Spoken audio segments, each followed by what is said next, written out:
কোরআনের কথায় চলা মানে কার কথায় চলা? কোরআনের আইনে চলা মানে কার আইনে চলা? কোরআনের বিধানের পথে চলা মানে কার বিধানে চলা? আমরা কার গোলাম? কার বিধানে চলবো? কার আইনে চলবো? আল্লাহর আইনের বিরুদ্ধে গেলে আমরা কি আল্লাহর গোলাম থাকি? আল্লাহর গোলাম না থাকলে তারা আল্লাহর জান্নাতে যেতে পারবে? পারবে না। কোরআনের জ্ঞান যাদের নাই তাদের কোনো আমল আল্লাহ কবুল করেন না। আনতাহাবাতা আমালুহুম হাল ইউজুজাউনা ইল্লা মা কানু ইয়ামালুন। ওদের সব জীবনের আমল আমি বাদ করে দেব। যারা কোরআনের সাথে যাদের জীবনের মিল নাই তাদের অন্য কোনো আমল কি হবে না, আল্লাহর কাছে কবুল হয় না। এরপরেও তারা বলবে আল্লাহ একটু মেপে দেখাও। আল্লাহ কোরআনের সূরা কাহাফের 105 নম্বর আয়াতে বলছেন, ফালা নুকিমু লাহু ইয়াউমাল কিয়ামাতি ওয়াজনা। কিয়ামতের ময়দানে কোরআনহীন যারা, তাদের কোনো আমল আমি আল্লাহ মিজানে উঠে মাপবই না, কারণ এগুলো ভুল আমল, বাজে আমল। এই আমল আমার জন্য হয়নি। আল্লাহু আকবার। খুব জটিল অবস্থা। আল্লাহ তাআলা বলছেন, ওমানা আরাদা আন যিকরি ফাইন্না লাহু মাঈশাতান দনকা ওয়া নাহশুরুহু ইয়াউমাল কিয়ামাতি আমা। যারা আমার এই জমিনে আমার কোরআনের বাইরে জীবন যাপন করবে তাদের জিন্দিগিটা এমন করে দেব, পারিবারিক জীবনে তাদের কোনো সুখ শান্তি দেব না আমি আল্লাহ, এবং পরকালে তাদেরকে অন্ধ করে দেব। তারা বলবে লিমা হাসারতানি আমা ওয়া কদ কুনতু বাসীরা। আল্লাহ, দুনিয়ায় আমার চোখ ছিল, আজকে আমি কেন অন্ধ হয়ে গেলাম? আল্লাহ তাআলা বলবেন, তুমি কোরআন থেকে অন্ধ ছিলা। কাযালিকা আতাতকা আয়াতুনা ফানাসিতাহা ওয়া কাযালিকাল ইয়াউমা তুনসা। দুনিয়ায় যেমন তুমি কোরআন থেকে অন্ধের মতো আচরণ করেছো কোরআনের ক্ষেত্রে, এজন্য আজকে তোমাকে আমি বাস্তব অন্ধ বানাইয়া দিলাম। নাউজুবিল্লাহ পড়েন। কোনো উপায় নাই রে ভাই। এই কোরআন কিয়ামতের দিন মানুষের জন্য সুপারিশ করবে, আবার আরেক দল মানুষের জন্য মামলা করে বলবে, ইয়া রব্বাল আলামিন ইন্না আবদাকা হাদা ইত্তেখাদানি মাহজুরা ফাকুযি বাইনি ওয়া বাইনাহু। আল্লাহ গো, এই তোমার সেই বান্দা যে দুনিয়ায় আমাকে পড়ে নাই। কোরআন কথা বলবে। সুবহানাল্লাহ পড়েন। আল্লাহর সাথে কোরআন কথা বলবে। আল্লাহ, এই তোমার সেই বান্দা যে আমাকে পড়ে নাই, আমাকে ধরে নাই, আমাকে জানে নাই, আমাকে মানে নাই, আমাকে খোঁজে নাই, আমাকে বুঝে নাই। আজকে তুমি তার এবং আমার মাঝে বিচার ফায়সালা করে দাও। নবী আরেক পাশ থেকে বলবে, ওয়াকালার রাসূল ইয়া রব্বি ইন্না কওমি ইত্তাখাযু হাযাল কুরআনা মাহজুরা। সূরা ফুরকানের 30 নম্বর আয়াত। আল্লাহ তাআলার কাছে বলবেন, আল্লাহ, কোরআন যে মামলা করছে ওটা সত্য, কারণ এইটাই আমার সেই উম্মত যে কোরআনকে মাহজুর করে দিয়েছে, কোরআন পড়ে নাই, কোরআনের আবশ্যকতা বোঝে নাই, ব্যক্তি, পরিবার, সমাজ, রাষ্ট্রে কোরআনের প্রচলন এবং কোরআনের বাস্তব আমল তারা চালু করে নাই। সুতরাং আজকে আমি নবীও এই উম্মতটার বিরুদ্ধে মামলা করে দিলাম। ডান দিক থেকে কোরআন মামলা করবে, বাম দিক থেকে নবী মামলা করবে। এই ব্যক্তি কি জান্নাতে যাবে? আপনারা বলেন যাবে? আপনারা কি ওই মামলার আসামি হতে চান, না কোরআনের সুপারিশ নিতে চান? হ্যাঁ, সুপারিশ নিতে চাই। এজন্য কোরআনের দূরে থাকবো না কাছে আসবো। কোরআনে যা আছে তা বলে দিতে হবে, ঠিক না? কোরআনে যা আছে সব কিছু জানিয়ে দিতে হবে। আপনি জানেন না, আপনি পাগলের মতো ছুটে আসতে হবে, হুজুর কোরআনে আর কি আছে বলুন, আর কি আছে বলুন, কোরআনটাকে আমি মানতে চাই। হ্যাঁ, এটাই তো হওয়া উচিত। ইনশাআল্লাহ ইখলাসের সাথে বসলে কিছু নেওয়া যাবে। আর যদি কেউ চিন্তা করেন যে এই কথাটা বললো কেন, ওদিকে গেল কেন, তাহলে আপনি কিছু পাবেন না। কারণ নবীর দরবারে আবু জেহেল, আবু লাহাব, উতবা, সাইবা, রবিয়া এরাও বসতো, আবু বকর, ওমর, উসমানরাও বসতেন। তাহলে যারা কোরআন থেকে নিতে চাইতো তারা জান্নাতি হয়ে গেছে, আর কোরআনের বিরোধিতা যারা করতো তারা জাহান্নামী হয়ে গেছে। আমরা কিসের জন্য আসছি, জাহান্নামে না জান্নাতে যাওয়ার জন্য? আল্লাহ তুমি কবুল করো। আল্লাহ রব্বুল আলামিন নবীর মামলার, কোরআনের মামলা পেয়ে বলবেন, ওয়াল্লাযীনা কাফারু ওয়া কাযযাবু বিআয়াতিনা উলাইকা আসহাবুন নারি হুম ফিহা খালিদুন। যাও, অনন্তকালের জন্য জাহান্নামে পড়ে থাকো, কারণ কোরআনের সাথে তোমার কোনো সম্পর্ক নেই। আল্লাহ তাআলা অন্য আয়াতে বলছেন, ওয়ালা ইয়াদখুলুনাল জান্নাতা হাত্তা ইয়ালিজাল জামালু ফি সাম্মিল খিয়াত। সুয়ের ছিদ্রি দিয়ে উট প্রবেশ করা যেমন অসম্ভব, আমার কোরআনের সাথে যাদের জীবনের মিল নাই তারা জান্নাতে যাওয়া তেমন অসম্ভব। এর চেয়ে বড় কথা আর কে বলবে আপনাকে? কোরআনের সাথে সম্পর্ক নাই, আপনার জীবনের কোনো দাম নাই। বলতেছেন খাওয়াইতেছে আল্লাহ, খাওয়ায় আল্লাহ তো কুকুরেরও খাওয়ায়, শুকুরেরও খাওয়ায়, পোকারে খাওয়ায়, পিপিলিকাকে খাওয়ায়। আল্লাহ তো রহমানুর রহিম, তিনি তো অনেককেই খাওয়ান, অনেককেই হায়াত দেন। কচ্ছপকে, শ্রীগালকে, বাঘ, সিংহকে, বানরকে, শিবপাঞ্জিকে, হনুমানকে আল্লাহ খাওয়াচ্ছেন না? সেইভাবে আপনি খাচ্ছেন। উলাইকা কাল আনআমি বাল হুম আদাল, এরা তো পশুর মতো হয়ে গেছে, যেহেতু তারা কোরআন শোনে না, আকল করে না, কোরআন দিয়ে বোঝে না, কোরআন দিয়ে জীবন গড়ে না। অতএব সেই কোরআনের তাফসীর মাহফিল আর বাইরে থাকার কোনো সুযোগ শয়তানকে আমরা দেব না। ঠিক আছে কি না? এখন বলতে পারেন হুজুর, কোরআনের যারা বাইরে আছে তারা সব শয়তানে ধরছে। এটা আমার কথা না তো, আল্লাহর কথা। ওমাই ইয়াশু আন যিকরির রহমানে নুকাইয়িদ লাহু শাইতানান ফাহুয়া লাহু করিন। যারা কোরআনের মাহফিলে কোরআনের কাছে আসে না, কাছাকাছি এসেও বাইরে বাইরে ঘোরে, আল্লাহ তাআলা বলেন যে তাদের জন্য আমি শয়তানকে সাথী বানাইয়া এক পর্যায়ে শয়তান তারে ঘুরাইতে থাকে। ফায়াদিল্লুনাহুম আনিস সাবিলি ওয়া ইয়াহসাবুনা আন্নাহুম মুহতাদুন। শয়তান তাকে পথভ্রষ্ট করে দেয়, আর সে মনে মনে ভাবে আমি হেদায়েতের উপরে আছি। নাউজুবিল্লাহ পড়েন। এরপর আল্লাহ তাআলা বললেন কোরআনের কাছে আসছিলা জান্নাতে যাওয়ার জন্য, বাড়ি ফিরলা জালেম হয়ে। ওমান আজলামু মিম্মান যুক্কিরা বিআয়াতি রাব্বিহি ফাআরাদা আনহা। ওই ব্যক্তির চেয়ে বড় জালেম আর কে আছে, যারে কোরআন দিয়ে বোঝানো হচ্ছে অথচ সে অন্যদিকে ঘুরে চলে যাচ্ছে। এটা আমার বক্তব্য? তাহলে বলুন তো দেখি, এখন এতক্ষণ যা পড়াইলাম এটা বুঝে লই দেখি, যারা কোরআনের সাথে নাই তাদের আমল কবুল হবে কি হবে না? এই তো আনসার ঠিক আছে। আচ্ছা, কোরআনের সাথে যারা নাই তারা কার কার মামলার আসামি বলেন তো দেখি? নবীর মামলার আসামি। এবং কার আমল বাদ হয়ে যাবে? পরকালে অন্ধ হবে কে? পারিবারিক জীবনে অশান্তি হবে কাদের? বলুন তো দেখি, কোরআনের সাথে যারা নাই তারা কি মুহসিন নাকি জালিম? কার বক্তব্য? বলেন তো দেখি, কোরআনের কাছে যারা আসে না, বাইরে থাকে, তাদেরকে ঘুরায় কে? পরকালে অন্ধ হবে কারা? কোরআন জানে না যারা। বলেন তো দেখি, অনন্ত জাহান্নাম কাদের জন্য? যারা কোরআন জানে না, কোরআন মানে না। বলুন তো দেখি, তারা কি কোনোদিনও জান্নাতে যেতে পারবে? এই উদাহরণটা আল্লাহ কির সাথে দিয়েছেন বলেন তো দেখি? একটা সুয়ের ছিদ্রি দিয়ে উট প্রবেশ করা যেমন অসম্ভব, কোরআনের সাথে যাদের জীবন মিলে না তারা জান্নাতে যাওয়া তেমনই অসম্ভব। এই মহা সম্ভাবনার জায়গায় দাঁড়িয়ে অসম্ভবের গীত যেমন আমি গাইলাম, বর্ণনা দিলাম, এবার সম্ভাবনার কথাটা বলি। আল্লাহ রব্বুল আলামিন বলেন, যারা আমার কোরআনের সাথে থাকবে তারা হেদায়েতের উপরে থাকবে। ফামান তাবিআ হুদায়া ফালা খাউফুন আলাইহিম ওয়ালা হুম ইয়াহজানুন। সূরা বাকারার 38 নম্বর আয়াতে আল্লাহ বলছেন, আমার কোরআনের সাথে যারা আছো তাদের কোনো ভয় নাই, তাদের কোনো দুশ্চিন্তা নাই। কি এক নেয়ামত!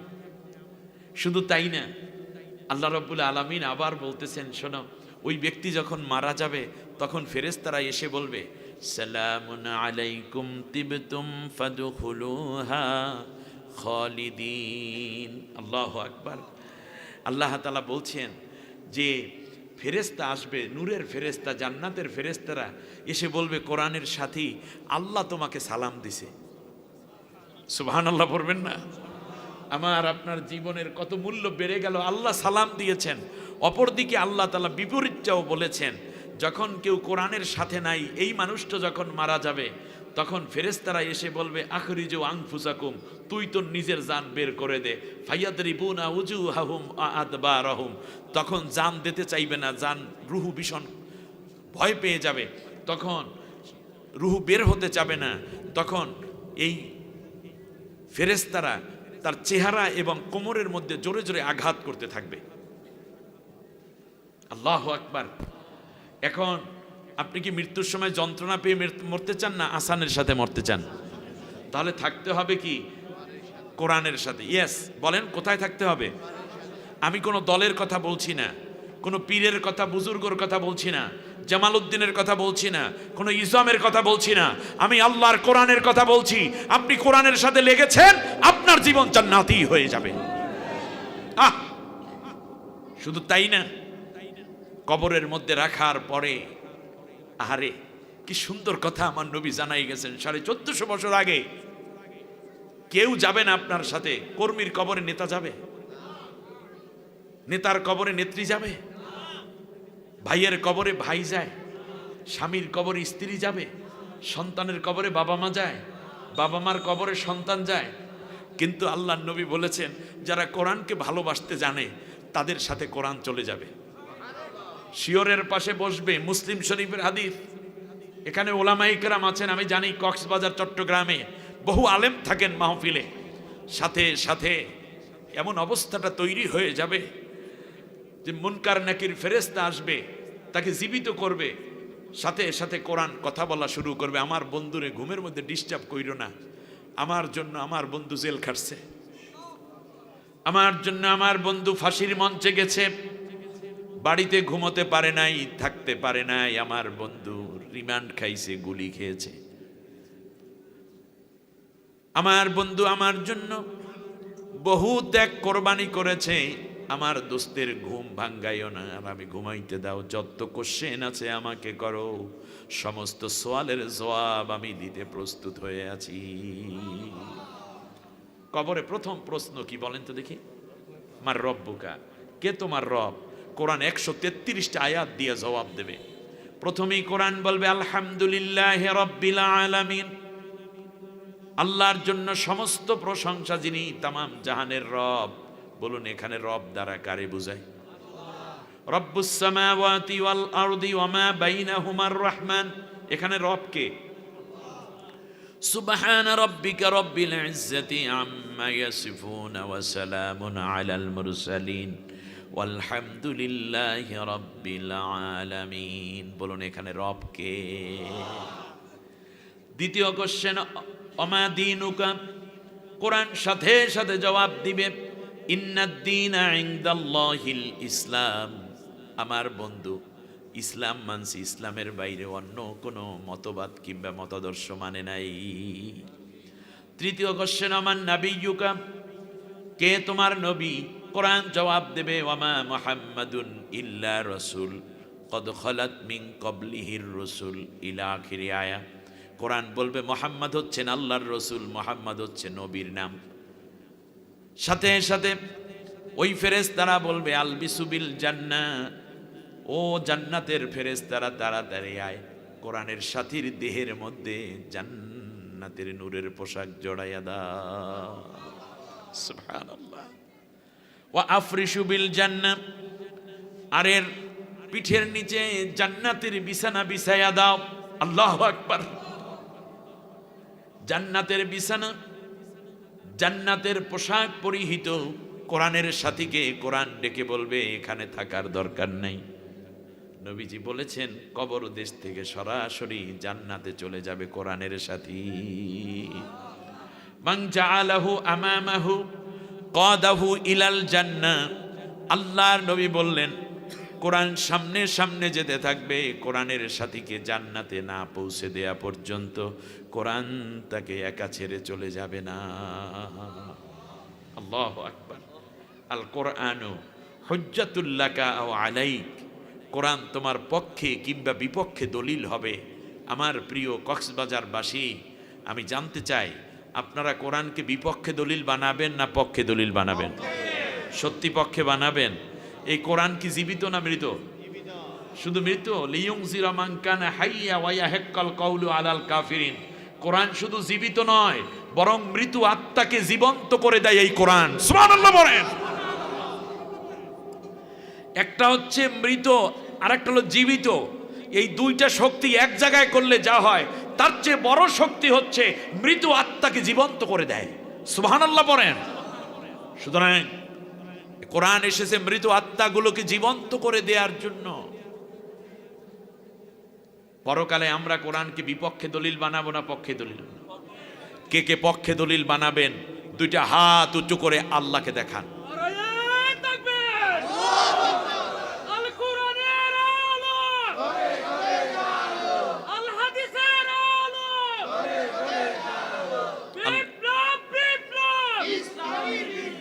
আল্লাহ তুমি কবুল করো।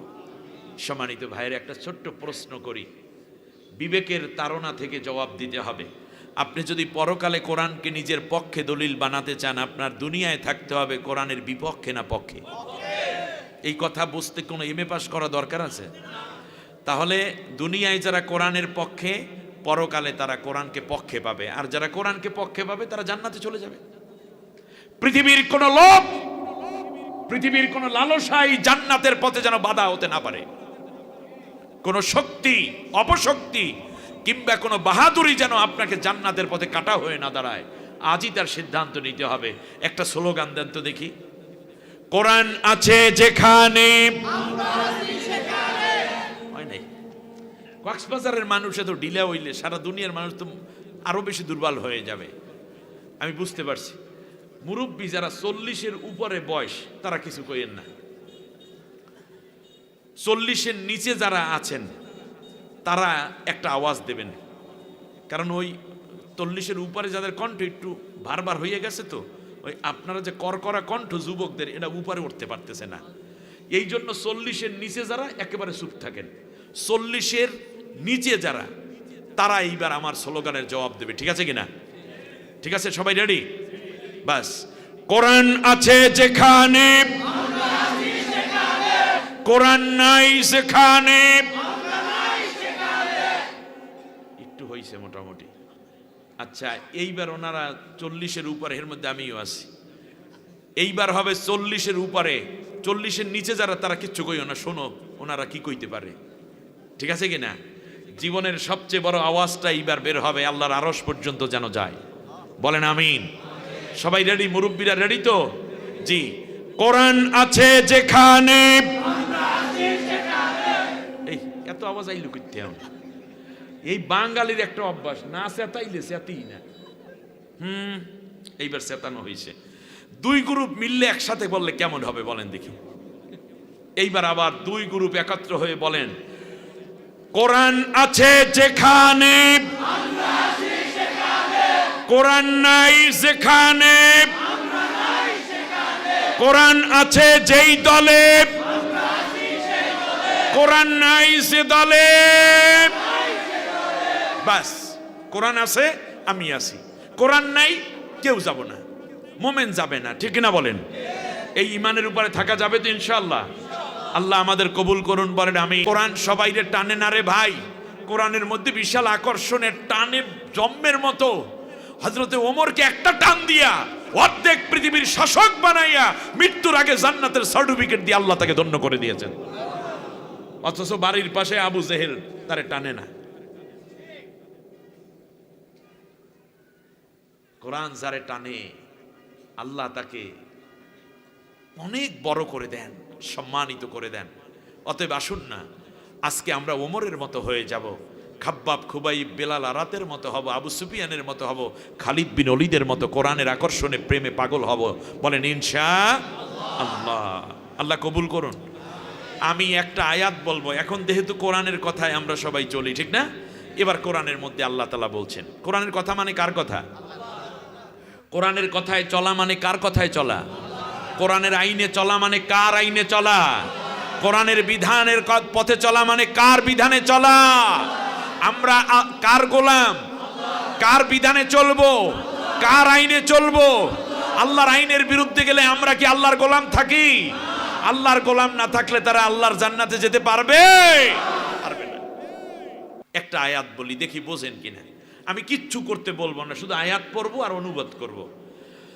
আল্লাহ রাব্বুল আলামিন বলেন, ইয়া আইয়ুহাল্লাযীনা আমানু ইযা ক্বিলা লাকুম তাফাসসাহু ফিল মাজালিস ফাফসাহু ইয়াফসাহিল্লাহু লাকুম।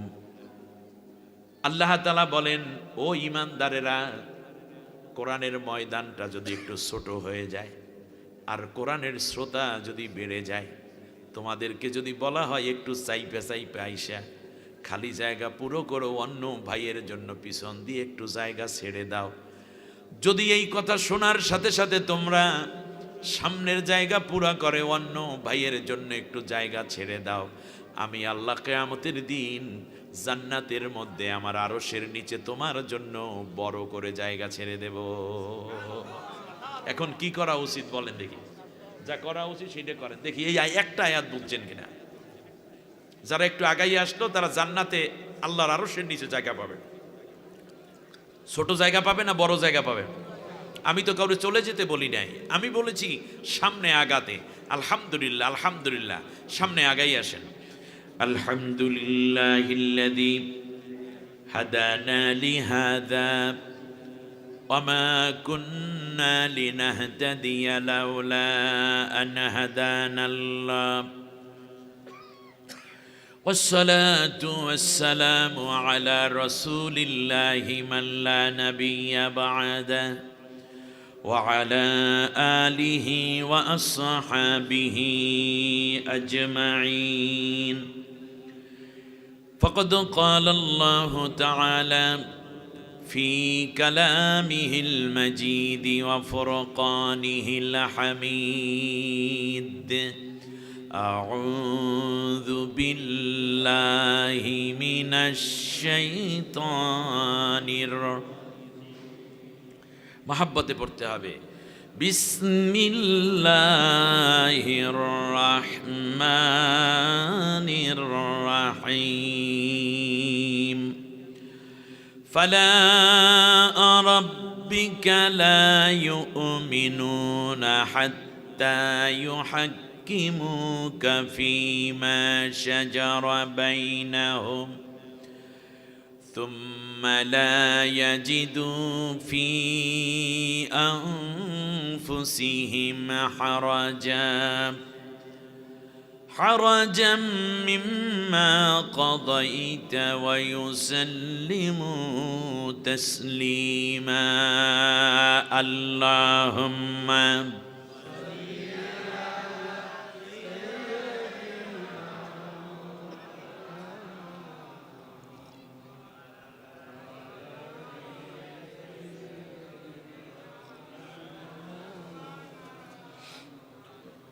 أرو محبتي اللهم صل على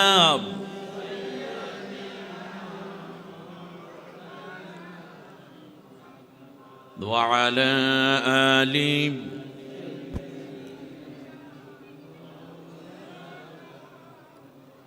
الدنيا পড়ে রবে আমি একদিন থাকব না, সবাই আমায় ভুলে যাবে নবী, আপনি আমায় ভুলবেন না। আল্লাহুম্মা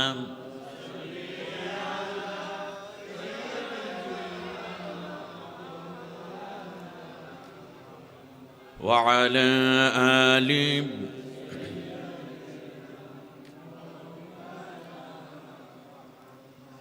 আধারে দুনিয়ায় তুমি ছাড়া নাই কোনো আলো, তুমি ছাড়া নাই কোনো আলো।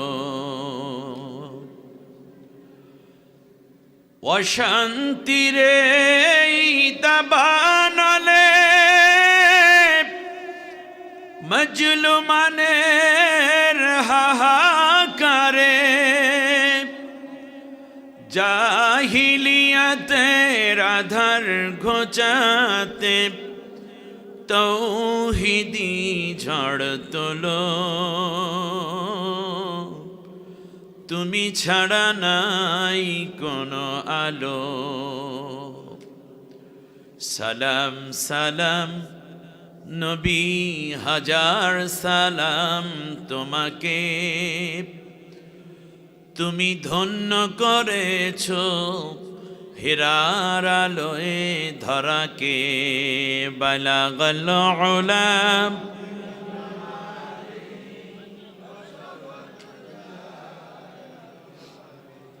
হাসনাত জামিউ খিসালিহি।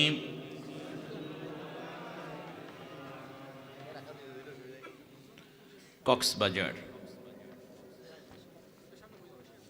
বিশ্বের অন্যতম সর্ববৃহৎ সমুদ্র সৈকত। এ সৈকতে বঙ্গোপসাগরের উত্তাল তরঙ্গমালার অনিন্দ্য সৌন্দর্যের আধারের ঢেউগুলো যেন একের পর এক আশ্রে পড়ছে।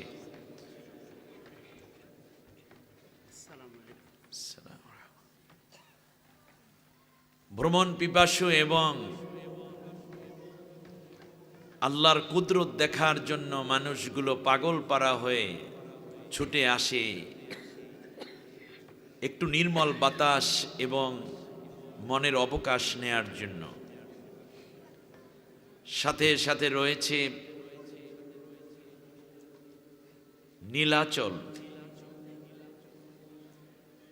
এখান থেকে ধরে হাজারো আয়োজন। একদিকে উঁচু পাহাড়, গা বেয়ে পড়ছে নিরন্তর ঝর্ণাধারা, সবুজ স্বচ্ছতা এবং পরিচ্ছন্নতার দিক থেকে কক্সবাজারের মানুষগুলো হয়ে উঠেছে রুচিশীল, অত্যন্ত ভদ্র, দিন পিপাসু, ইমান পিপাসু, ইসলাম পিপাসু। বিশ্বের শ্রেষ্ঠতম আলেম, ক্বারি, হাফেজদেরকে এনে কোরআনের বাণী শোনার জন্য, তপ্ত হৃদয়কে শান্ত করার জন্য তারা বারবার আপ্রাণ চেষ্টারত আবহমান কাল থেকে। গড়ে তুলেছে মসজিদ, মাদ্রাসা, খানকা সহ হাজারো ইসলামিক মার্কাজ। মোবাইল প্রোগ্রাম হিসাবে সাজায় তাফসিরুল কোরআন মাহফিল, ওয়াজ মাহফিল, হালকায় জিকির, তালিমি জালসা। সেখান থেকে সিরাতুন নবী, মিলাদুন নবী আয়োজন। ধারাবাহিকতায় এই রামুতে বড় ধলির ছড়া মাহফিল পরিচালনা কমিটির উদ্যোগে আয়োজিত ৩৭তম ২ দিন ব্যাপী এ বিশাল বরকতময় তাফসিরুল কোরআন মাহফিল দ্বিতীয় দিবস সমাপনী অধিবেশন। সম্মানিত সভাপতিত্ব করছেন জনাব আলতাব উদ্দিন আহমদ সাহেব, মাঝের ঘোনা জামে মসজিদ কমিটির সম্মানিত সভাপতি। আজকের এই মাহফিলে সম্মানিত প্রধান অতিথি, বিশিষ্ট রাজনীতিবিদ, প্রবীণ সমাজসেবক, আপনাদের অঞ্চলের মানুষের সুখ দুঃখের বিশ্বস্ত সাথী জনাব আলহাজ আব্দুল করিম সাহেব, সাবেক চেয়ারম্যান 11 নং রশিদনগর ইউনিয়ন পরিষদ। কোরআনের জন্য আল্লাহ তাআলা তাকে সুস্থতা এবং দীর্ঘ নেক হায়াত দান করুন। আয়োজিত এই মাহফিলে অতিথিবৃন্দ, বিশেষ করে আমার মাথার তাজ, জাতির রাহবার, সম্মানিত উলামায়ে কেরাম, বিভিন্ন মসজিদ থেকে আসা আইম্মা এবং খুতাবায়ে কেরাম, মাদ্রাসার মুদাররিসিন, মাহতামিম বৃন্দ। আয়োজিত এই মাহফিলে আমার আগে 2 জন আলোচক কথা বলেছেন। আব্দুল হাকিম সিদ্দিকী সাহেব, এই কক্সবাজারের কৃতি সন্তান মাওলানা আব্দুর রহিম বশরী, আমার কলিজার টুকরা বন্ধু মানুষ, খুব ভালো বলেন, দালিলিক কথা বলেন, কণ্ঠ এবং বক্তব্যের মধ্যে দারুণ মধুরতা আল্লাহ তাআলা রেখেছেন। দোয়া করি আল্লাহ যেন তার কণ্ঠ, তার বক্ষ, তার জবানকে কোরআনের নূর দিয়ে আল্লাহ তাআলা উদ্ভাসিত করে মুনাওয়ার হওয়ার তৌফিক দান করেন। তো কমিটির প্রতি আমার পরামর্শ আছে, এখানে 2 জনের নাম বড় করে লিখছেন লাল অক্ষরে, আর বাকি বক্তাদের নাম ছোট করে দিয়ে এটা দ্বারা কি বোঝাচ্ছেন জানি না। ওনারা বক্তা ছোট এই জন্য না, আগামী দিনগুলোতে ইনশাআল্লাহ যতজন বক্তা দাওয়াত দিবেন সকলের নাম সমান ফন্ট সাইজে, সমান কালারে আকর্ষণীয় করে দিবেন। কারণ কার কথা দ্বারা এই মাহফিল আল্লাহর কাছে কবুল হবে তা আমরা কেউ জানি না।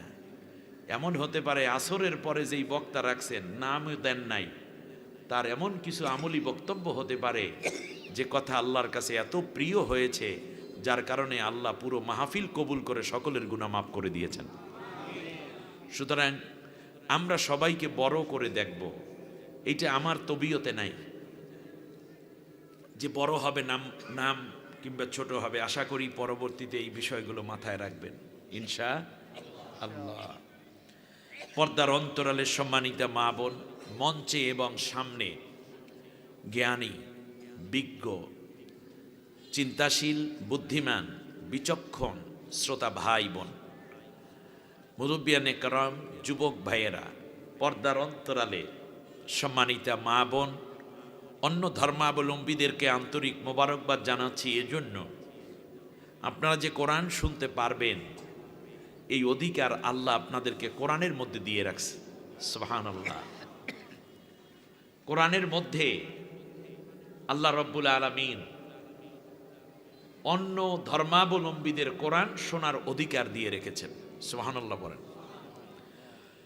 আল্লাহ রব্বুল আলামিন বলেন, وَإِنْ أَحَدٌ مِّنَ الْمُشْرِكِينَ اسْتَجَارَكَ فَأَجِرْهُ حَتَّى يَسْمَعَ كَلَامَ اللَّهِ ثُمَّ أَبْلِغْهُ مَأْمَنَهُ।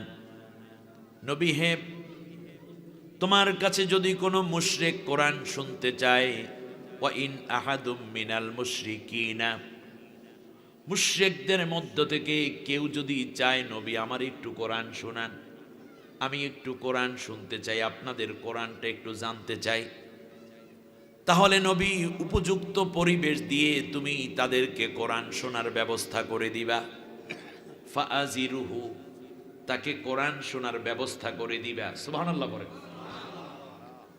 হাত্তা ইয়াসমা কালাম আল্লাহ, যেন সুন্দর করে মনোরম পরিবেশে কিংবা মনোমুগ্ধকর আয়োজনে নিরবিচ্ছিন্নভাবে কোনো রকম পেরেশানি ভয়ভীতি ছাড়া তারা যেন কোরআন শুনে যেতে পারে।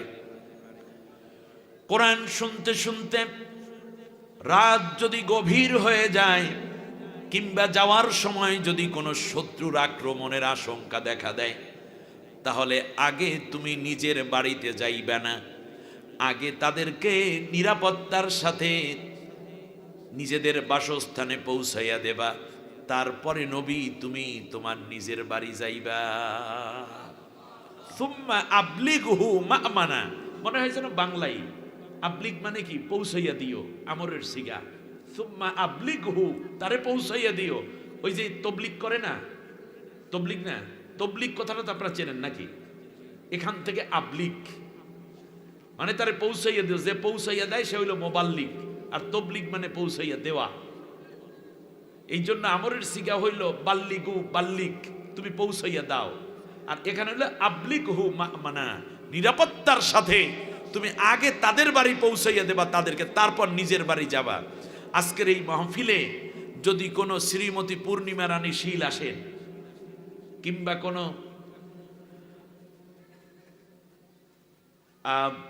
এইরকম বাসমতী রানী যদি আসে কিংবা সুগন্ধা রানী যদি আসে, যারা হিন্দু বৌদ্ধ খ্রিস্টানদের মধ্যে নাম পড়ে, কিংবা যদি আসে হরেন্দ্রশীল, আসে যদি ক্ষীরচন্দ্র, আসে যদি সবুজ বসু, তাহলে মুসলমানদের উচিত আগে নিজের বাড়িতে যাওয়া নয়, জিজ্ঞেস করা, দাদা মাহফিলে আসছেন, যাইবেন কেমনে? যদি বলে যে যাওয়ার তো কোনো উপায় নেই, আমার নাতিটা চইলে গেছে, মোটরসাইকেল অটো কিচ্ছু পাই না, তাহলে আগে নিজের বাহন দিয়ে নিজে বাড়িতে না গিয়ে অটোওয়ালাকে বলেন আমি দাঁড়াইছি, দাদাকে বাড়িতে পৌঁছাইয়া দিয়ে তারপর আইসে আমার বাড়িতে আমার নিয়ে যাইও। আগে তাদের বাড়িতে পৌঁছাইয়া দিবেন। এই দায়িত্ব নবীকে আল্লাহ দিয়েছেন, আমাদের উপরেও তো এই দায়িত্ব, ঠিক না?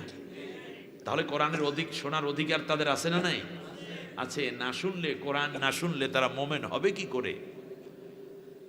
অমুসলিমরা কোরআন শুনে ঈমান আনবে, আর ঈমানদারেরা কোরআন শুনলে ঈমান বাড়বে। অমুসলিমরা কোরআন শুনে ঈমান আনবে, এটা তো শুনলাম। এখন আমাদের ঈমান যে বাড়বে, আল্লাহ সেই কথা কোরআনে বলেছেন, ইন্নামাল মুমিনুনা আল্লাযীনা ইযা যুকিরাল্লাহু ওয়াজিলাত কুলুবুহুম ওয়া ইযা তুলিয়াত আলাইহিম আয়াতুহু যাদাতুহুম ঈমানা ওয়া আলা রাব্বিহিম ইয়াতাওয়াক্কালুন। নির্ভেজাল মোমেন তারা, যখন তাদের সামনে আমি আল্লাহর নাম উচ্চারিত হয় তখন তাদের অন্তর কাঁপতে থাকে। সুবহানাল্লাহ। আর যখন কোরআনের আয়াত তেলাওয়াত করা হয় তখন তাদের ঈমানটা বেড়ে যায়। সুবহানাল্লাহ বলেন। ঈমান বাড়ানোর ঔষধের নাম কি? কোরআন। এখন কোরআন শুনলে মোমেনের কি বাড়বে? কিন্তু মুনাফিকের শত্রুতা বাড়বে। মুনাফিকের কি বাড়বে? কাফেরেরও শত্রুতা বাড়বে। সেই জন্য আল্লাহ তাআলা বলছেন, وقال الذين كفروا لا تسمعوا لهذا القرآن والغوا فيه لعلكم تغلبون। যারা কাফের তারা বলে কোরআন শুইনো না, অনেক কিছু শুনতে থাকো কিন্তু কোরআনটা শুইনো না। আর যদি দেখো যে কোরআনের ময়দানে চলেই গেছো তাহলে একটা কাজ করিস, এমন কিছু উল্টাপাল্টা আচরণ করবি যাতে করে একটা গন্ডগোল বাজে, ফলে মাহফিলটাই পন্ডুল হয়ে যায়, যেন কেউ কোরআন শুনতে না পারে, তাহলে তোরা বিজয় লাভ করবি। এই কথা বলে কারা? মুমিনরা? কাফেরেরা? কাফেরেরা। বিগত বছরগুলোতে কোরআনের বহু মাহফিল পন্ডু হয়ে গেছে। আরে এইরকম মাহফিলে বসছি, এমন সময় সভাপতি বলছে হুজুর ওয়াজ করতে পারবেন না, কারণ থানা থেকে কল আসছে, হুজুর যদি আপনি কথা বলেন তাহলে আমাদেরকেও অ্যারেস্ট করবে, আপনারও মামলা দেবে। তো কি করবেন? হুজুর একটু মোনাজাত দিয়ে যান। কিছু মোনাজাত দেওয়ার কাম নাই, আল্লাহ যেই দিন মোনাজাত দেওয়ার তৌফিক দিবেন সেই দিন মোনাজাত দেব। এই জাতির কোনো মোনাজাত তোমাদেরকে নিয়ে দেব না। মোনাজাত দেওয়ার তাহাজ্জুদ নামাজে আমার আল্লাহর কাছে আমি মোনাজাত দেব। হাজার আলেমের চোখের পানির বিষক্রিয়া এমন হয়েছে, ওরা যে এখন নিজের পরিচয় দেবে সেই সুযোগটুকু আল্লাহ তাআলা রাখে নাই। সেলা চামচা হইতে নেতা, উপনেতা, পাতি নেতা, বড়ডা ছোটডা সবগুলা দেশ থেকে পালাইছে। ঠিক না? কোরআন রয়ে গেছে, কোরআনের ময়দান রয়ে গেছে, কোরআনের শ্রোতা রয়ে গেছে, কোরআনের বক্তা রয়ে গেছে। কোরআন থাকবে কিয়ামত পর্যন্ত। কোরআনের সাথে যারা বেয়াদবি করবে তারা ইতিহাসের আস্ত করে নিক্ষিপ্ত হয়ে পালাতে বাধ্য হবে। অতএব কোরআনকে আমাদের বুকের সবচেয়ে বড় ধন বানাইয়া দেব। আমাদেরকে ভালোবাসবেন কে? আল্লাহ যেন এই কোরআনকে বেশি করে মায়া করার তৌফিক দান করেন। যে কোরআনের ময়দানে আসলাম, হতে পারে এটা জীবনের শেষ মাহফিল। ঠিক কিনা বলেন? কত মানুষ দুনিয়ার থেকে 1 বছর 2 বছরে বিদায় হয়ে গেছে। এই 37 বছর বলুন দেখি, যেই বক্তারা ওয়াজ করেছিলেন সব বক্তারা কি দুনিয়ায় বেঁচে আছে? নাই। যে আয়োজক যারা ছিলেন তারা কি সবাই আছে? নাই। শ্রোতা যারা ছিলেন তারা কি সবাই আছে? আজকে যিনি সভাপতি, অনেক বছর বেঁচে থাকুক দোয়া করি, কিন্তু 37 বছর আগে যারা সভাপতিত্ব করেছেন তারা কি এখন আছে? দিল কি মহল্লো মে হাজারো रंग की फानुश थी, दिल की महल्लों में हजारों रंगों की फानुश थी, ज़ारुं की कब्र पर है और निसाबातों नहीं। কবি সুন্দর করে বলছেন, তোমার জীবনটা হচ্ছে একটা রঙিন ফানুস। ফানুস তো চেনেন আপনারা, বৌদ্ধরা যে মধু পূর্ণিমার দিন উড়ায়, ভেতরে অক্সিজেন দেয়, একটু আলো দিয়ে উড়াই দেয়, ফানুসগুলো ভাসতে থাকে বাতাসে। কখন যে ফানুসের অক্সিজেন ফুরিয়ে যাবে, কখন ফানুস ক্রাস্ট হয়ে যাবে, বাস্ট হয়ে তার অস্তিত্ব শেষ হয়ে যাবে, ফানুস নিজেও জানে না। ঠিক তেমনি অল্প কয়দিনের হায়াত দিয়ে আমাকে আপনাকে আল্লাহ রব্বুল আলামিন দুনিয়ায় পাঠাইয়া দিলেন। আল্লাহ তাআলা বললেন, দুনিয়ার মানুষ দুনিয়ায় থাকো, ওয়ামান নুআম্মিরহু নুনাক্কিসু ফিল খালকি আফালা ইয়াকিলুন। কাউকে আমি একটু লম্বা হায়াত দিয়েছি, কাউকে হায়াত ছোট্ট করে দিয়েছি, তোমরা কি বোঝো না? কুল ইন্নাল মাউতাল্লাযী তাফিররুনা মিনহু ফাইন্নাহু মুলাকীকুম। মরণ থেকে যতই পালাও, মরণ তোমারে লইবে ঘিরি, যদিও সুদূর আকাশ পানে পালাও সেথায় লাগিয়ে সিঁড়ি। এ মহারোগের নাই চিকিৎসক, নাই কোনো ঔষধ ধরাতে, খুঁজিয়া পাগল হইলে কি হবে, পারবে না তারে ফেরাতে। আহ, মৃত্যু আমাকে পাবি। সুতরাং এই অল্প কয়দিন তাও অল্প, কতটুকু সময় তাও জানি না। গতকালকে দেখলাম ফেনীতে এক বক্তা ওয়াজ করছেন, এক আল্লাহর তাওহীদের স্বীকৃতি দিতে উপর ওয়াজ করতেছেন। ওয়াজ করার মধ্যে স্ট্রোক করছে, আপনারা দেখছেন সোশ্যাল মিডিয়ায় খুব ভাইরাল হয়েছে। এখন যে কি বলে সে নিজে বোঝে না, মানুষেরা বুঝতে পারছে, পাশে থাকা সচেতন যারা স্টেজে তারা বলছে হায় হায় কি হয়ে গেল, মাইক সরাইয়া ফেলাইয়া তারা নিয়ে গেছে, এখন তিনি আইসিইউতে। হতে পারে আমি জামাল উদ্দিনের আজকের মাহফিল শেষ মাহফিল। একদিন চূড় পাকিবে, দন্ত পড়িবে, তোর যৌবনে পড়ে যাবে ভাটি। ওরে ক্রমে ক্রমে খুলিয়া পড়িবে তোর ওই রঙ্গিলা দালানের মাটির বন্ধু, কারাশায় বানাইলা ঘর বাড়ি। ঠিক না?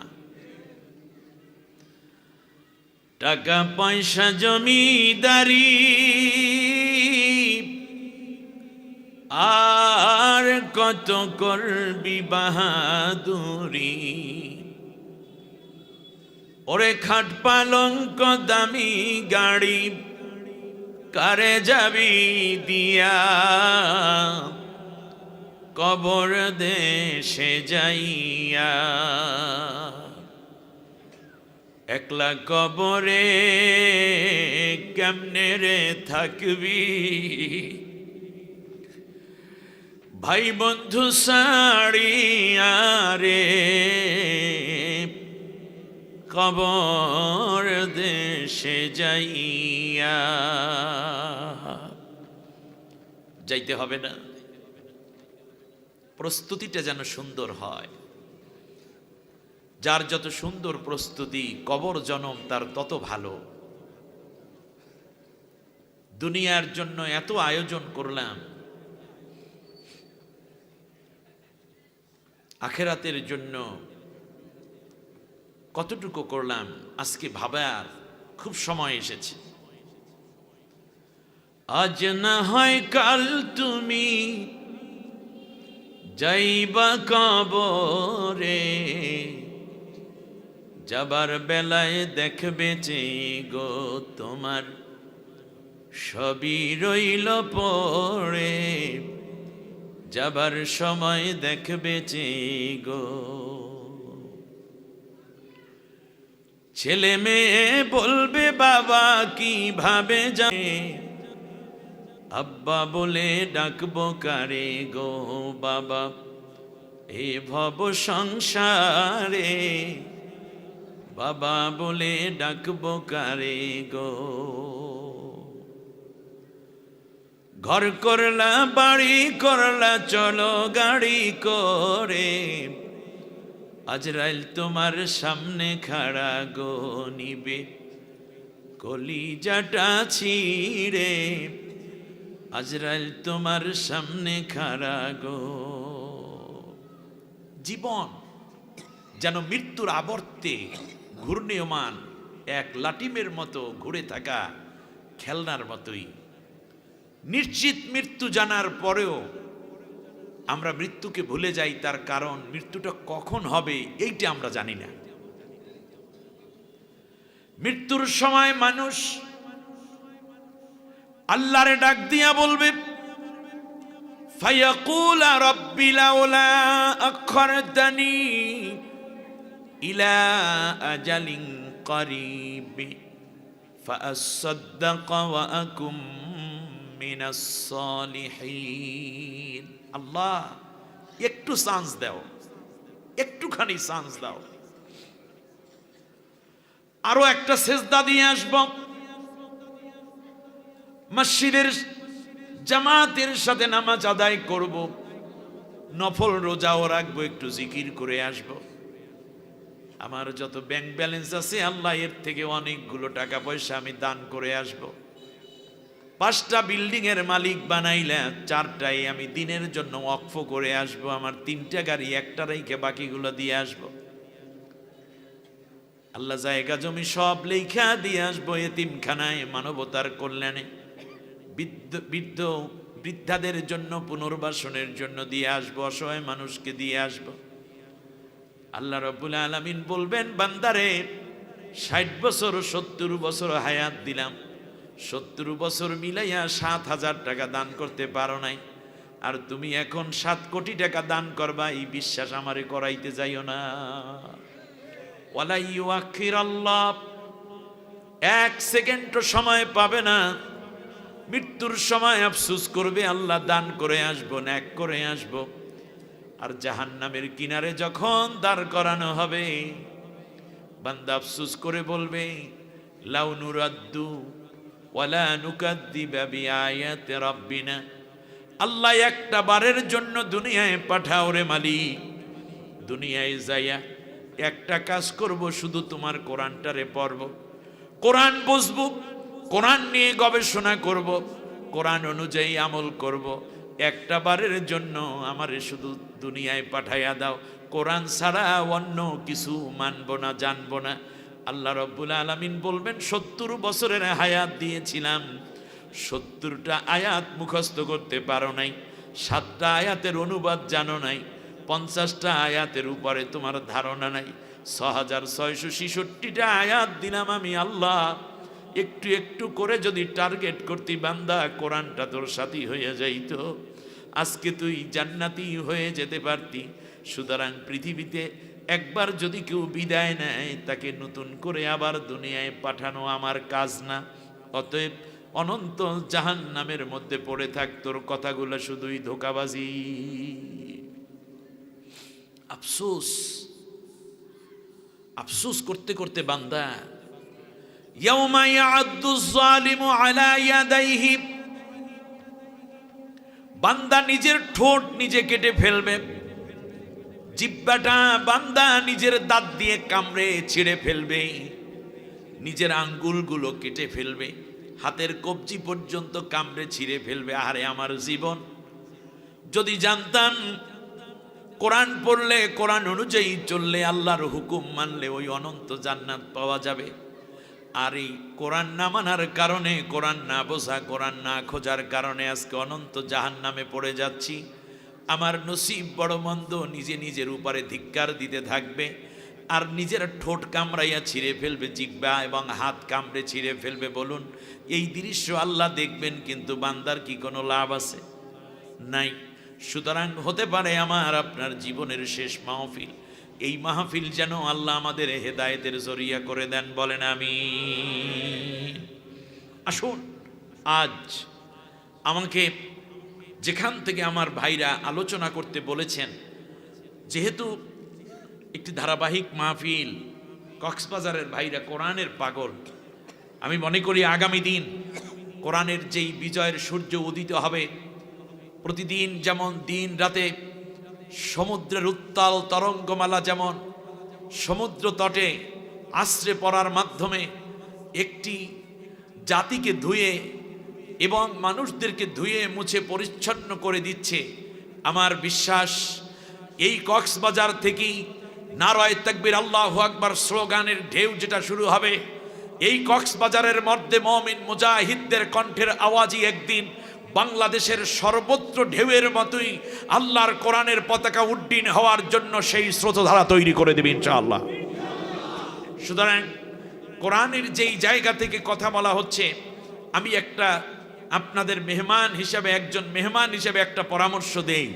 আপনারা একেবারেই বক্তাকে প্রথম থেকে শুরু করেন, যে একেবারে সূরা বাকারা থেকে সূরা নাস পর্যন্ত গোটা কোরআনের তাফসীর যেন হয়। আর এতে করে কিছু বক্তা একটু বেশি লাগবে, কারণ আমরা চাই গোটা কোরআন শুনতে।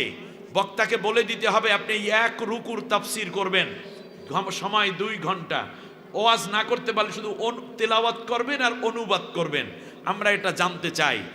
গোটা কোরআন জানা হয়ে যাবে, তাহলে ধারাবাহিকভাবে মাঝে থেকে না হয়ে একেবারে ধারাবাহিকটা শুরু করতে হবে, আলহামদুলিল্লাহ সূরা থেকে সূরা নাস পর্যন্ত, ঠিক না বলেন? তাহলে সেইটা মনে হয় বেশি ভালো হবে। আর একজন বক্তা ভালোভাবেই জানেন যে আলোচনার প্রতিপাদ্য কি নিলে এই জাতির মধ্যে হবে। আর কোরআনের মধ্যে সব আছে। যিনি ভালো আলোচক, আমি তো ইলম কালাম একেবারে নাই বললে চলে, আল্লাহ যতটুকু দিয়েছেন তাই।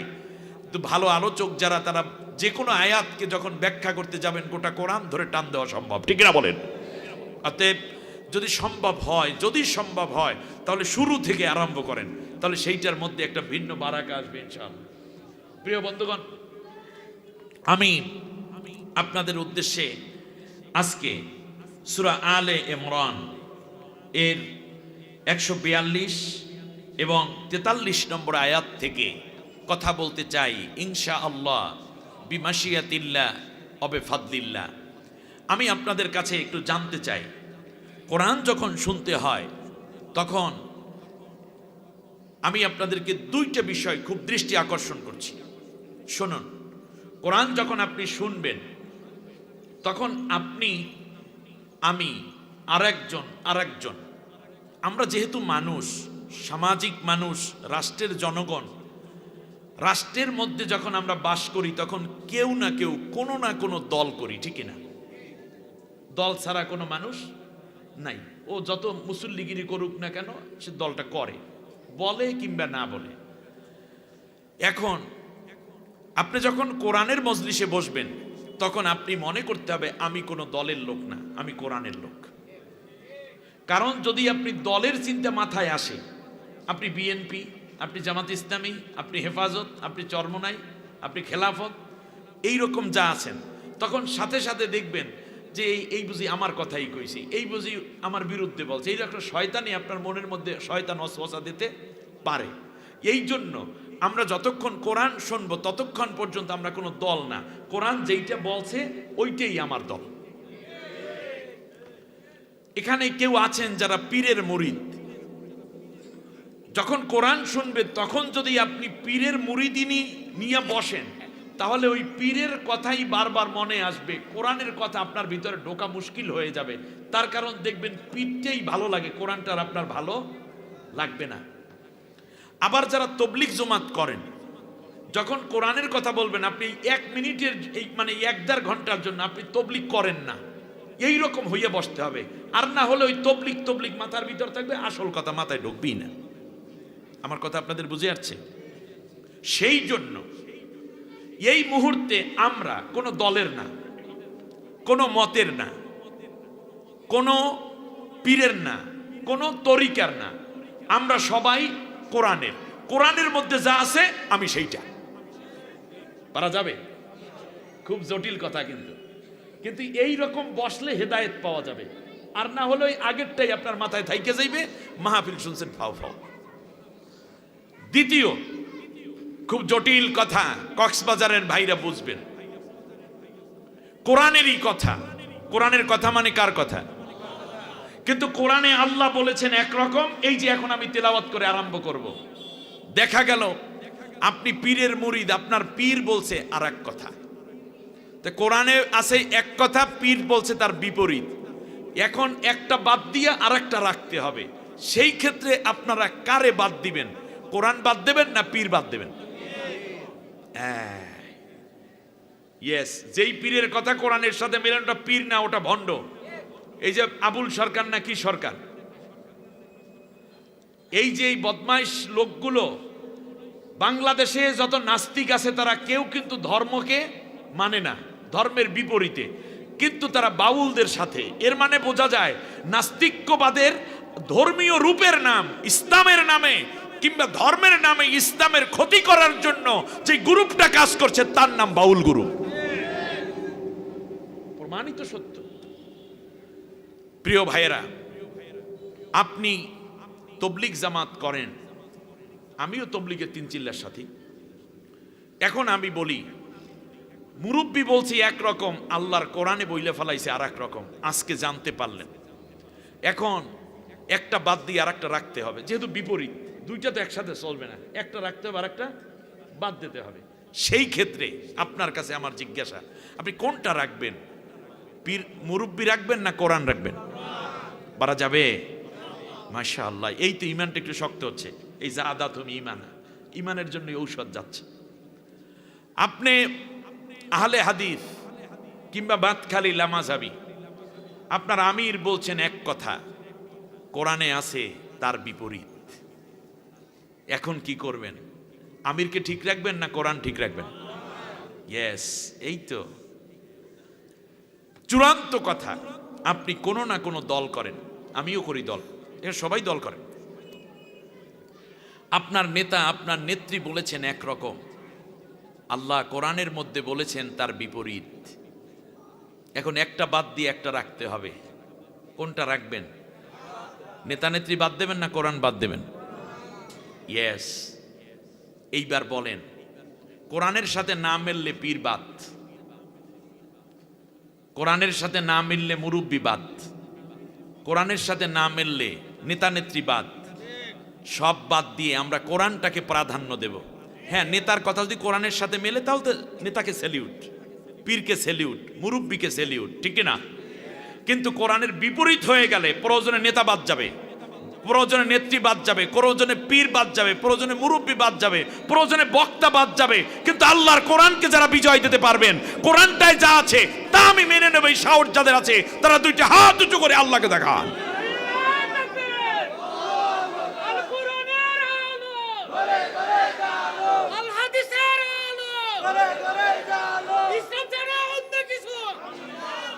আল্লাহ তুমি কবুল করো। ব্যাস, আমার এ পর্যন্ত যে কথা হলো, আল্লাহ যেন তার উপরে আমাকে এবং আমাদের সবাইকে আমল করে আজকের মাহফিলকে নাজাতের জরিয়া করে দেন, বলেন আমিন। আমার সাথে পড়ে না, আউযু বিল্লাহি মিনাশ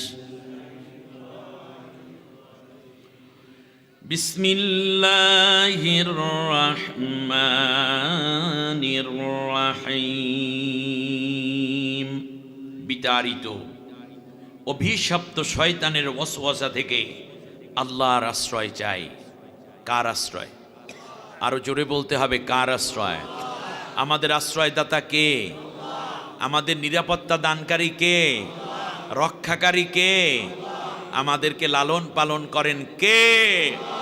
পরম করুণাময় অসীম দয়ালু আল্লাহর নামে শুরু করছি। أم حسبتم أن تدخلوا الجنة ولما يعلم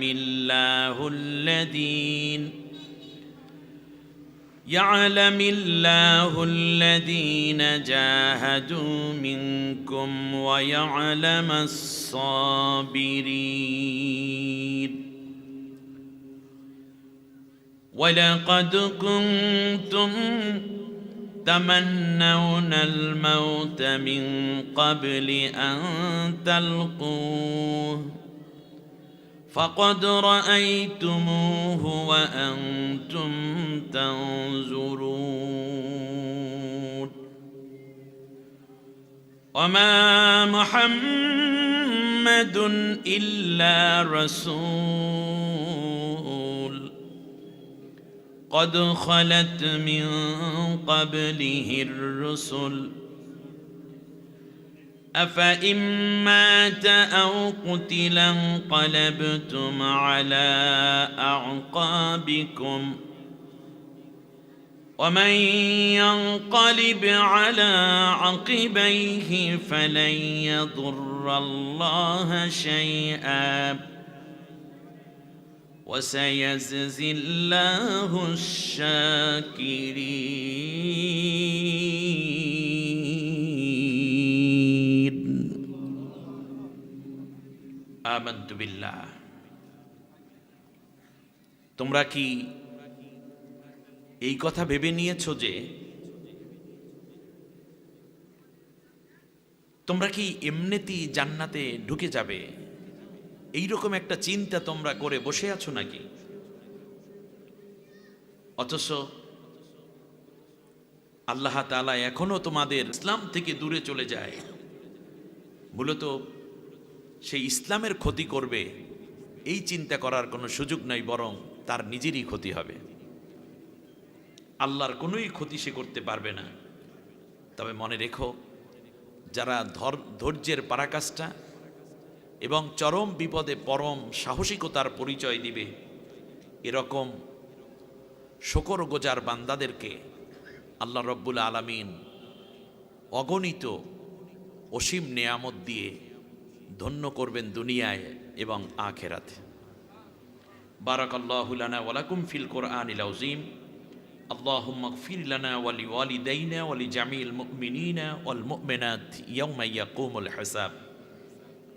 সূরার নাম সূরা আলে ইমরান। কোরআনের তৃতীয় এই সূরা। আয়াত আছে 200, রুকু আছে 20টি।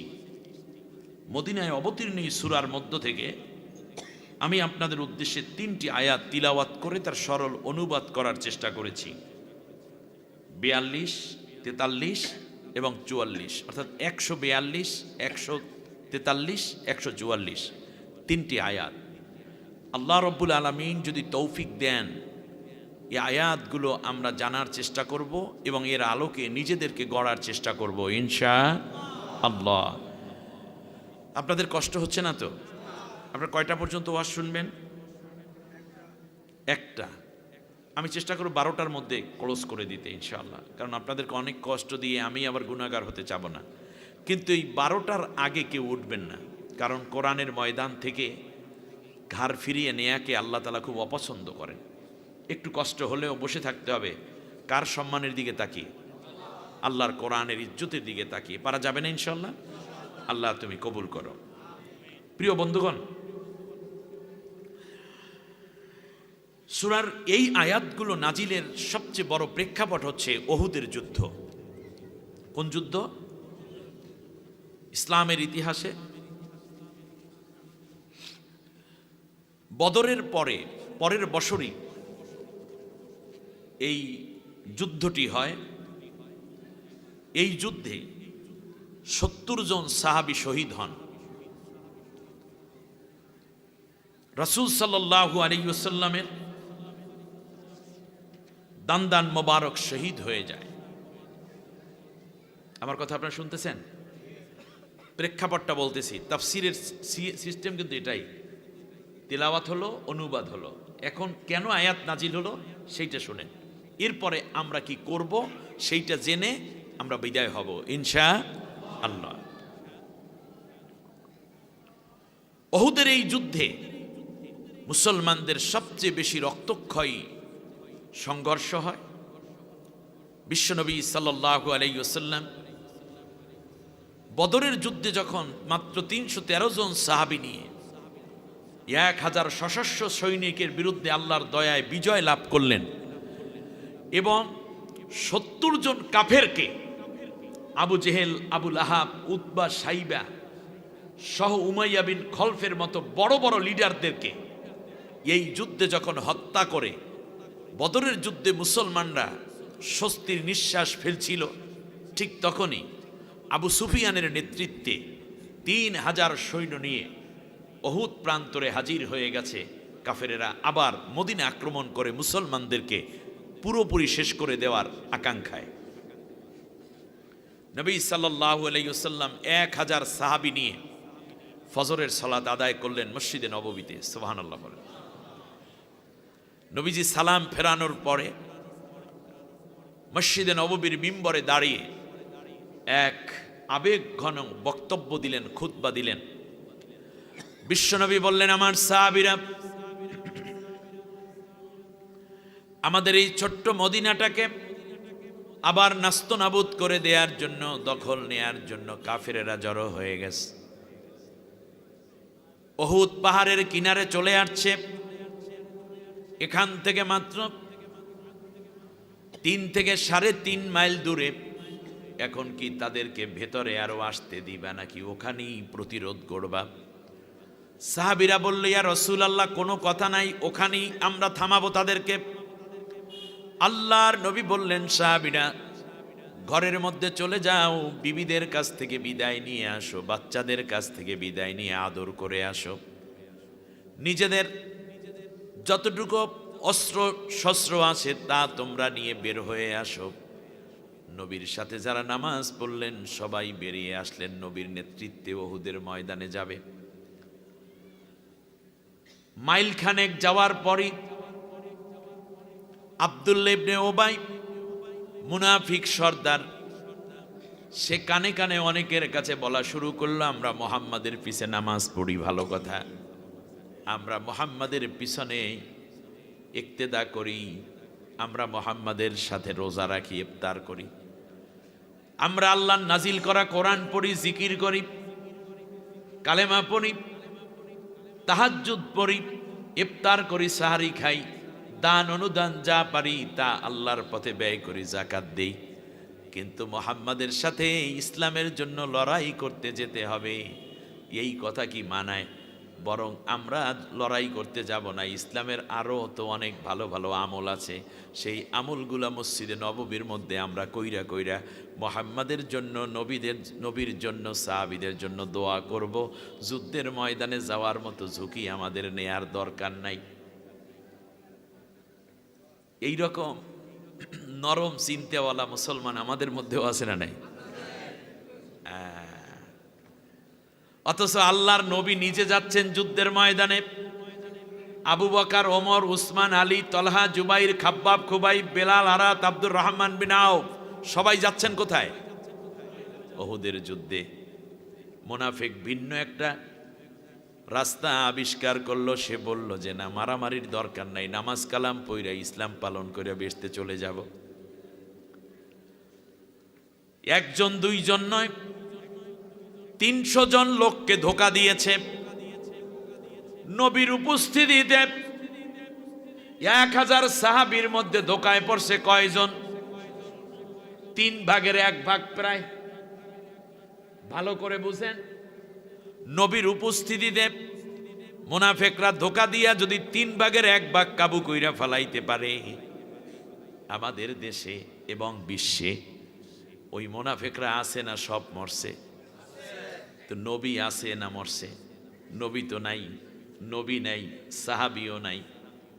আমরা দুর্বল ইমানদার, এই ধোকায় পইরা অনেকেই আল্লাহর দিন কায়েমকে প্রাধান্য দেই নেই। জিকির, আজগার, তাসবিহ, তাহলিল কইরা বেহেশতে যাওয়ার জন্য অনেক বড় বড় আয়োজন এবং তরিকা বানাইছি, ঠিক কিনা? 300 জনকে ফিরাইয়া নিয়ে গেল মসজিদে নববীর দিকে। 1000 থেকে 300 মাইনাস আছে কত? 700। ভালো করে বুঝেন। আল্লাহ রাব্বুল আলামিন ডাক দিয়া বলেন, নবী গো, তোমার পিছে যারা নামাজ পড়েছে কিন্তু ইসলাম রক্ষা করার জন্য বাতিলের বিরুদ্ধে লড়াই করতে যারা ময়দানে হাজির হলো না, পিছন দিক থেকে ফিরে গেল, এরা একটাও মোমেন না, এরা সবগুলা হইল মুনাফিক। তাহলে মুনাফিক কি নামাজে চেনা যায় নাকি ওই কোন নামাজি জিহাদে না যায় তার দ্বারা বোঝা যায়? এই 300 জন ফিরে গেল। বলুন তো দেখি, এরা নামাজি ছিল কিনা? নামাজ পড়ছে কোন মসজিদে? যেখানে 1 রাকাত নামাজ পড়লে 50,000 রাকাতের সওয়াব পাওয়া যায়। কার পিছনে নামাজ পড়ছে? চিন্তা করতে পারেন, গভীরভাবে ভাবুন। আমি আপনাদেরকে চিন্তার খোরাক দিয়ে গেলাম। মসজিদে নববীতে নামাজ পড়লো, নবীর পেছনে নামাজ পড়লো, সাহাবীদের সাথে কাতারে দাঁড়াইয়া 1 কাতারে নামাজ পড়লো, কাঁধে কাঁধ মিলাইয়া। ওই নামাজ পড়ার পরে যদি একামতে দিনের কাজে ওই নামাজি ময়দানে ভূমিকা পালন না করে, তাহলে সে মুনাফিক হয়ে যায়। সে নামাজ যদি মসজিদে নববীতে হয়, ওই নামাজির নামাজ যদি নবীর পেছনে হয়, এরপর সে মুমিন থাকে না, সে মুনাফিক হয়ে যায়।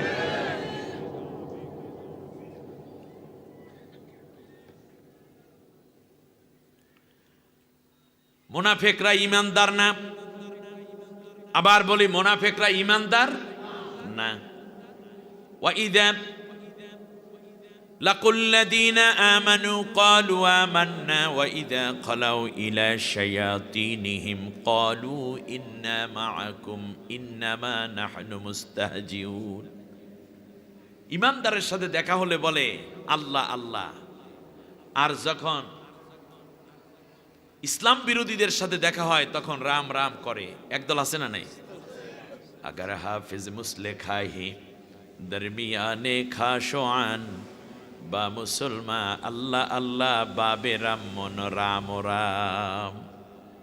ইমানদারদের সাথে দেখা হইলে খালি আল্লাহ, আরে কি কন হুজুর, এবছর আপনাদের সাথে আছে, পিছনে যাইয়া কয় কি কাবড়া, একটু না থাকলে কেমনে হয়। আসলে তো হুজুরদেরকে ধোকা দিয়েছি, মুসলমানদেরকে ধোকা দিয়েছি। আল্লাহ রাব্বুল আলামিন বললেন, নবী ইন্নাল মুনাফিকিনা লাকাযিবুন, মুনাফিকরা ইমানদার নয় বরং ওরা ইমানের মিথ্যাবাদী, ইমানের মিথ্যাবাদী। শুধু তাই না, আল্লাহ রাব্বুল আলামিন বললেন ওয়ালা তুসাল্লি আলা আহাদিম মিনহুম মাতা আবাদা, যেহেতু মুনাফিকের ঈমান আমি কবুল করি না, এই জন্য নবী জানাজার নামাজ তো হলো মুমিনের জন্য, তুমি এরপর থেকে কোনো মুনাফিকের জানাজা পড়তে যাবা না, কারণ হলো মুনাফিকরা কোনোদিন ঈমানদার হতে পারে না। ওয়ালা তাকুম আলা কবরিহি, কোনোদিন কোনো মুনাফিকের কবরের পাশে তুমি দাঁড়াইয়া দোয়া করবে না, তার কারণ ওরা ঈমান এনেছে বলে দাবি করে আর তলে তলে ইসলামের 12টা বাজায়, দিনের ক্ষতি করে। ইসলামের বিজয় হোক এরা সহ্য করতে পারে না, বরং তলে তলে ইসলামের দুশমনদের সাথে বন্ধুত্ব বাতাইয়া মুসলমানদের ক্ষতি করে। এই কারণে মুনাফিকদের কবরের পাশে তুমি দাঁড়াবা না, ওদের কবরের মধ্যে আমি আল্লাহ লানত নাজিল করি, গজব নাজিল করি। গজবের জায়গায়, লানতের জায়গায় তুমি রহমাতুল লিল আলামিন আমার হাবিব দাঁড়াইয়া দোয়া করবে, এইটা আমি সহ্য করব না। এই জন্য তুমি কোনোদিন কোনো মুনাফিকের কবরের পাশে দাঁড়াইয়া দোয়া করবা না।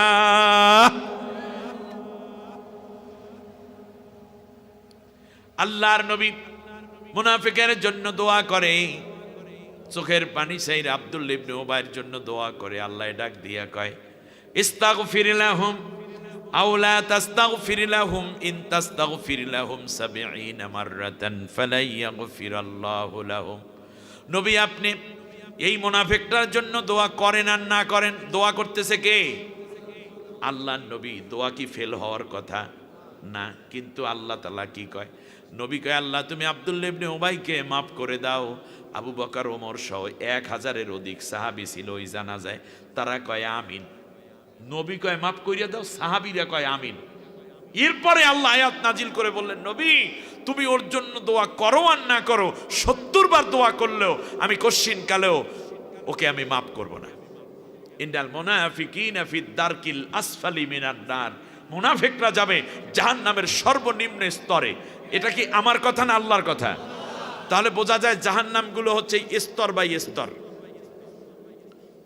জাহান্নাম, লাজা, হুতামা, সাইর, সাক্কর, জাহিম, হাউইয়া, এই যে উপরের জাহান্নামে জাহান্নামীদের রক্ত, পুষ, গোশত এগুলা গলে গলে পরের জাহান্নামের মধ্যে পড়ে, ওখানেও আছে কিছু জাহান্নামী, এইগুলা মিলিয়ে যায় তৃতীয়টায়। তৃতীয়টার উপরের রস, পুষ, গোশত, গলা গলা যা আছে এইগুলা যায় চতুর্থ। একেবারে শেষকালে যাইয়া যে তলানিতে,